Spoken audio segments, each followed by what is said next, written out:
In this episode, you'll learn how to rebuild trust in life even after repeated pain.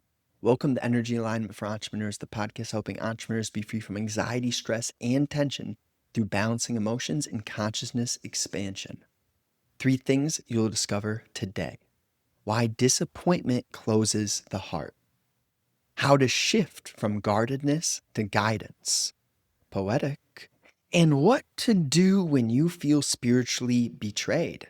All right, start with the latter. What to do when you feel spiritually betrayed? Oh man, the word betrayal. It is an idea of, I can't believe they did this to me. You know, the pain, right? Whether you think you have trust in a partner and then they're doing right, they cheated. Oh man, right? That's tough. But you know what's tougher than being in a situation like that? Is entertaining or distracting or avoiding the insight packed within the moment. You know, a lot of people in interpersonal relationships, what do? They find the same connection with a different person. Neither individual grows. They just, they get disrespected by someone. They don't take time to understand how they created, how they put the signs out that they were open to being disrespected. You see, this is the next level of being. And of course, your being spans into your relationships, as being in itself is a relationship with thought, time, emotion, memory, awareness of how your identity works, how your brain works, how your mechanisms work, how your physiology works. So when you feel spiritually betrayed, you got to take a moment to accept accountability for the role that you played in signing up for that situation. Okay? Because whether you like it or not, you put out energy. You put out the frequency, which has created that connection. You know, for me, my own insecurity allowed me to be stepped on to a point where now I am so aware of all weakness in my vessel and my consciousness. And I can see it and feel it in others. And rather than judging them, have compassion because I can see where they're standing. Let's say you're in something which feels toxic and you don't leave. In that acting of not leaving, you are basically, it's all about what you don't say. And if you're not leaving and you know it's toxic, well, then you're accepting that poison. All right. So, what do I mean when I say it's all about what you don't say?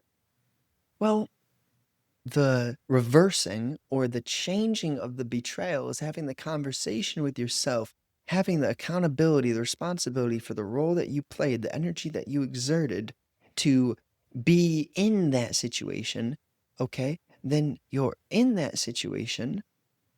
What do you do in the process of noticing that you are responsible? Right?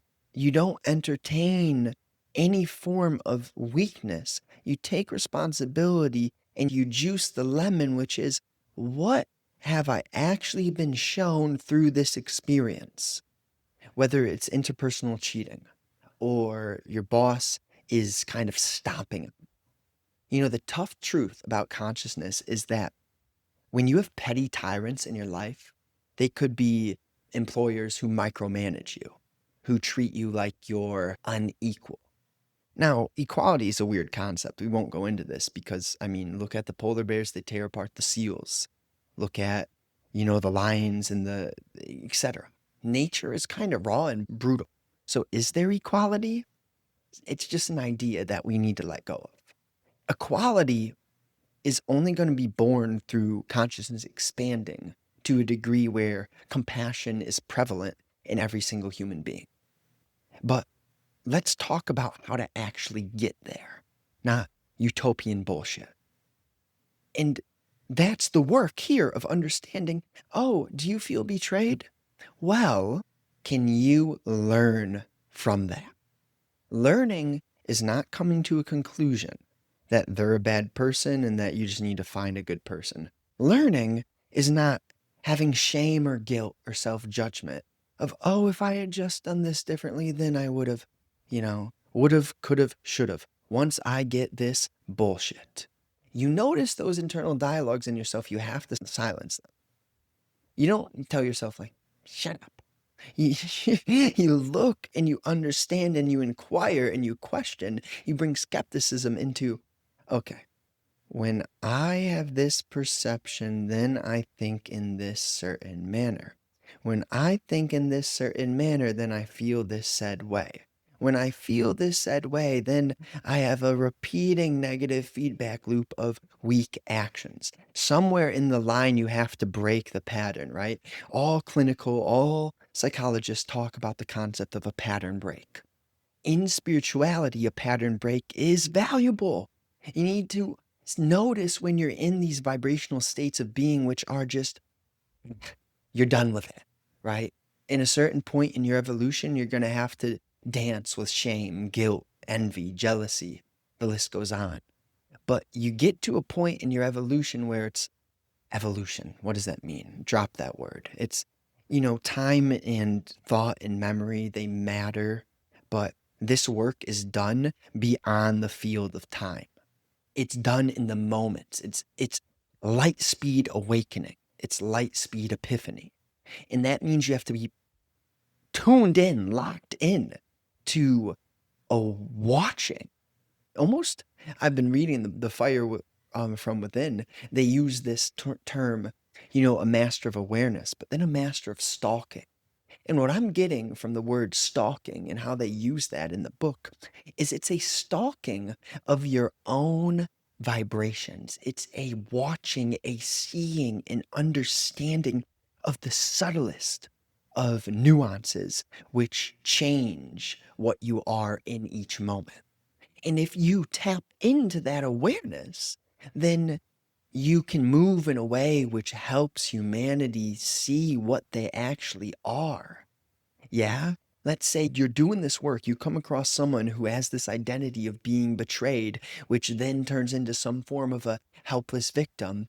You can say the right things at the right time in the correct tone of voice, cadence, etc., so that they understand the truth behind what needs to be done to get out of this limiting, weak identity of someone who has been betrayed. Okay, how to shift from guardedness to guidance. Well, we'll take the two words, right? What does it mean to be guarded? We'll begin with that. To be guarded is usually, I see this frequently, I've seen it in myself, where people put up a wall around themselves because they've been hurt too many times and they are unwilling to be vulnerable and honest and realize that the pain is the gift. That's the truth of how consciousness changes. You have to go through the pain of being unaware, stubbing your toe, banging your head against the wall until you get to a point of, okay, well, this isn't working, right? What's the definition of insanity? It's like doing the same thing a bunch, expecting different results. Take that into relationship of your internal dialogue. Take that in relationship to the tones of voice you use, the way that you interact with family, with loved ones, with not loved, with random people. If you're always so used to not listening, maybe try surrendering and actually listening free of judgment. So that's the guardedness, right? The guardedness is you being so opinionated in your specific worldview, your beliefs, your ideologies, the way you were raised, your background, that you cannot actually listen and solely consider putting yourself in another's shoes. So eh, we're so spoiled in today's world, and it's a gift. but it can also be the most torturous thing if you do not invest your leisure time wisely. Spoiled in a sense where we have such electricity, such luxury, where in today's world we're like kings of the past. Yet, so me myself included, we want things, we desire things. And it's that which creates the guardedness because you're attached to a conclusion, an idea derived from the identity in thought. You question the nature of being guarded. You learn to surrender and realize that maybe the things that I want, I actually don't need. For example, if you want something for a status, and status is weak and shallow, depending on where you're at in your journey, you may not wake up and you may go live a life of status. But the people whom I'm speaking to here are individuals, who, how do I put it? You're not special, but somehow, some way you've been here before. Somehow, some way you're wiser, old soul, whatever labels you want to call it. Something's a little different about you in terms of every single other person. Doesn't mean you're special, but when you look at how society moves, there's a lot of zombification, non-playable character type shit. Individuals who just mosey. They just do small talk. They don't get into depth. They don't observe nothing about themselves. They're distracted. They're scrolling. They're talking fantasy football all the time. Like, with those people, I'm not judging them. I'm just realizing that this message is going to hit those. Okay, first of all, it could hit those people when they're ready. See, that's the openness. I'm not saying because I was once distracted. So if I was once distracted and now I'm where I am and who I am, well, then why would I act as if other NPCs can't change? So there's that balance of, okay, I'm speaking to specific people. Now, this is where the guidance comes in. Essentially, the reason I'm saying what I'm saying is because I'm doing my best to tie what is a deeper guidance. How do you let yourself surrender and be guided by deeper truths? Fundamentally, practically, you missed, I forget his name, but he kind of coined the clean up, grow up, wake up. It's a three-stage thing, but if you're awake, but you're not clean and grown up, doesn't matter. Your consciousness, your awareness, it'll be squandered. So you got to clean up. Cleaning up is like simple nutrition, habits, ways of thinking, how you move, what you value, what you let go of. And this is where the growing up is learning how to be guided, meaning that you see that there's an intelligence so much beyond the self-identity who has all the memory, knowledge, experience, which then is communicated in the form of thinking. You learn so much through going at the right pace. So you clean up. Growing up is changing your relationships and learning to surrender. Growing up is realizing that you don't need to be like everyone, nor are you meant to be like everyone. And as you grow up, you wake up in this, it's a culmination. You learn to say, I don't have all the answers. I don't need all the answers, but just show me what I need to see in this given cycle, this given spiral.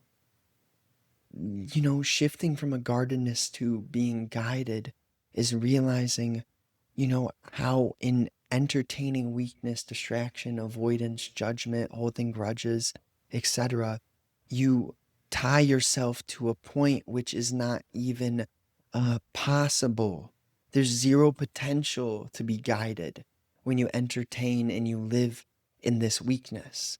But the spirit, the soul, the universe, the consciousness, it sparks you, it lights you up when it begins to feel that you're sowing, that you're aware of the seeds that you're planting. And now the last point, what to do. Oh, no. The last point, why disappointment closes the heart, right? It's the exact same building from the initial point of what being guarded does to you. It's this state, this vibration of, it could be self-pity, it could be a victim. Those are just words, labels. Ultimately, it's a vibration which is uh, not open. You know, the essence of courage is that you're open, that even though you're scared, you're going to step into the dark. You don't know what's in the dark, but you kind of feel that you need to step into it. Not from like a weird, perverse attraction, but from a deep pull of, I cannot be scared of this thing anymore. Disappointment works in a similar fashion where if you have the courage to question why are you disappointed, you'll so frequently see that the mind was hinged to expectation. And you'll notice that there's a very frequent relationship between expectation and suffering. And then you start to decipher the nature of how you even started to create expectation within your psyche. And it's this sort of, okay, we take the blossom, we go into the branch, we take the branch, we go into the stem or the root or the trunk. Then from the trunk or the stem, we go into the roots. And looking at the roots piece by piece, this is how you get to understand consciousness itself. And this is how you feel the heart. So you have to have this courage to kind of be open-minded. It really all starts with that openness. And you study, you understand, you decipher the nature of the weak parts of you. In that process, the weak parts of you shed, just like the snake loses its skin, just like the cicada crawls out of its shell. This is what happens to your being, your consciousness, your expansion. And it's really not meant for everyone. It's the pacing, as in, you don't choose your consciousness. You don't choose. Like I would say, although it's kind of like I am saying things that need to be said, this can sometimes also feel like a curse or a sword stuck in my back. But then I take that mentality of no, it's a cross to carry, and I'm grateful to have this responsibility to communicate these things that I didn't choose to have bestowed upon me. Um, so ultimately, I appreciate you. Thank you so much for listening. If you know anyone who, this would fire up, if this, share that with them. Share it with them. And if you would like to work one-on-one, I got a few slots. We could do really anything that you are looking to do. I got tangible results in the physical realm in terms of physique. And if you want to pair physique, nutrition, fundamentals, whether you want to work on cleaning up, growing up, waking up, I'll meet you where you're at. That's my offer. My offer is I'll meet you where you're at, and I can guarantee you get immense value. That being said, I only got a few slots, so uh, to the right people, you'll find me, I'll find you, and have a wonderful day. Genuinely. Last thing I would say, if you really would like to, drop a review, a rating or a review. Thank you so much. Speak soon.